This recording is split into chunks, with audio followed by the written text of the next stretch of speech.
দিন বাড়ি আসবো, এই দিনই আমি কাজ করব এবং বাড়ি এসে কিন্তু আমি গতকালকে আসছি, আজকে কাজ শুরু হয়ে গেছে। মানবতার ফেরিওয়ালা ব্যারিস্টার সুমন ৩ সেপ্টেম্বর ১৯৭৯ সালে হবিগঞ্জ জেলার চুনারুঘাট উপজেলায় পীরবাজার গ্রামে জন্মগ্রহণ করেন। তার বাবা এরশাদ ছিলেন একজন ব্যবসায়ী, তার মা আম্বিয়া খাতুন হলেন গৃহিণী। বাবা মায়ের ৬ সন্তানের মধ্যে তিনি সবার ছোট। তিনি স্থানীয় কেজি স্কুল থেকে তার শিক্ষার হাতে গড়েই তারপর দক্ষিণা চরণ পাইলট উচ্চ বিদ্যালয়, ডিজিপি হাই স্কুল থেকে এসএসসি পাশ করে ঢাকা কলেজ থেকে এইচএসসি পাশ করেন। এরপর ঢাকা বিশ্ববিদ্যালয় থেকে বিবিএ এমবিএ পাশ করেন। তারপর ইংল্যান্ডে গিয়ে ব্যারিস্টার পাশ করেন। তার স্ত্রী শাম্মী আক্তার যুক্তরাষ্ট্র প্রবাসী। এই দম্পতির এক ছেলে এক মেয়ে। সৈয়দ সায়েদুল হক সুমন বাংলাদেশ সুপ্রিম কোর্টের আইনজীবী। তিনি আন্তর্জাতিক অপরাধ ট্রাইব্যুনালের প্রসিকিউটর পদ থেকে ২০১২ সালের ১৩ নভেম্বর পদত্যাগ করেন। সৈয়দ সায়েদুল হক সুমন যুবলীগের কেন্দ্রীয় আইন বিষয়ক সম্পাদক ছিলেন।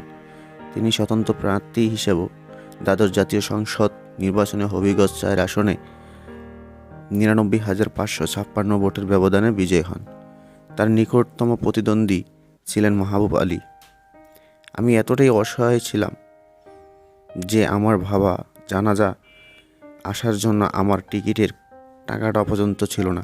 সেই সময় মোবাইল ফোনে আমি ফোন দিয়ে বলি, আপনি ফোনটা ধরে রাখেন আর আমাকে বলুন আমার বাবার লাশটা এখন কোথায় আছে।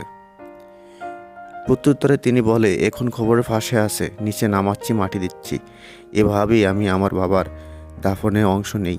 এই ব্যাপারটা আমাকে অনেক নাড়া দিয়েছে।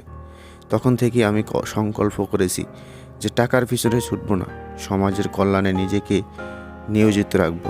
স্বেচ্ছাশ্রমে রাস্তায় ব্রিজ নির্মাণ এবং ফুটবল টুর্নামেন্ট আয়োজন, এলাকায় বিভিন্ন দুর্নীতি অসঙ্গতি নিয়ে লাইভে প্রোগ্রাম সহ ব্যতিক্রমী কিছু ভিন্ন কার্যক্রমের মাধ্যমে আলোচনায় রয়েছে আন্তর্জাতিক অপরাধ ট্রাইব্যুনালের প্রসিকিউটর ব্যারিস্টার সৈয়দ সাইদুল হক সুমন।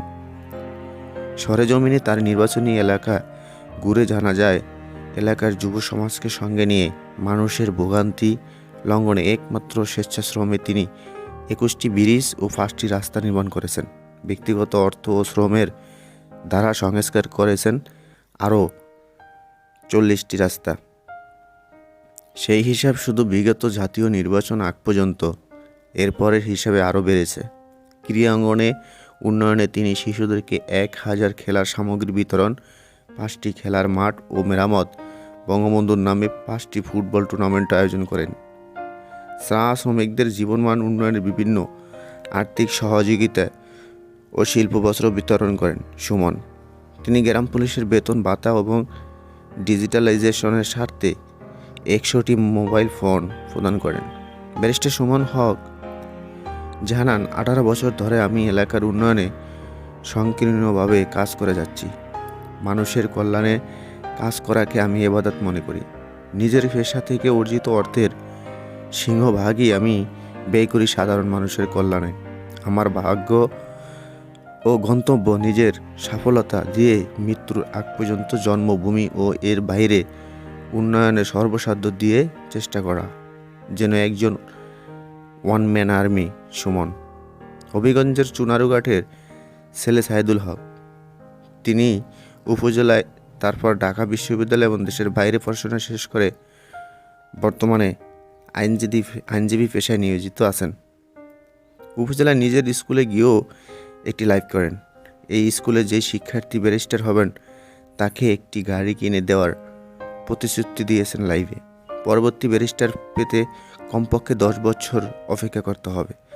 সাইদুল হক এই ফেসবুক লাইভ মানুষের জন্য কাজে সময় বেশি দেন বলে স্ত্রী ও ছেলেমেয়ের মাঝে মধ্যে বিরক্ত হন, তবে মেনেও নিয়েছেন পরিবারের সদস্যরা। সুমন বলেন, আমি ঢাকা বিশ্ববিদ্যালয় থেকে পাশ করার পর কোনো চাকরিতে ঢুকে যেতে পারতাম, কিন্তু ছোটোবেলা যে স্বাধীনতা আমি চেয়েছিলাম তা পাইনি। বিবিএ এমবিএ করার পর আমার মনে হয়েছে দেশের জন্য কাজ করতে গেলে স্বাধীন একটা পেশা প্রয়োজন। তাই পড়ার মধ্যে আমি সেই স্বাধীনতা খুঁজে পাই। এছাড়া চিন্তা করে দেখলাম ব্যারিস্টার হলে বাংলাদেশে এর গ্রহণযোগ্যতা একটু বেশি। এদেশে ব্যারিস্টারদেরকে এখনও পজিটিভ নেওয়া হয়। এজন্য মনে মনে ভাবলাম চেষ্টা করে দেখি ব্যারিস্টার হতে পারি কি না। আল্লাহর রহমতে আমি শেষ পর্যন্ত ব্যারিস্টার হয়ে গেলাম। তিনি বলেন, ইংল্যান্ডের লাইফটা ছিল আমার কঠিনতম। ইংল্যান্ডে আমার যে আত্মীয় স্বজন, আমি যেখানে যাওয়ার সব কিছু পর তারা কেউ আমার পাশে ছিল না। ছেলেটি হিসেবে আত্মীয় স্বজনদের কাছ থেকে যে সহযোগিতা পাওয়ার কথা ছিল তা আমি পাইনি, যার কারণে বাস্তবতা মুখোমুখি হই। আমি একজন ট্রলিম্যান হিসেবেও কাজ শুরু করেছি এবং করছি।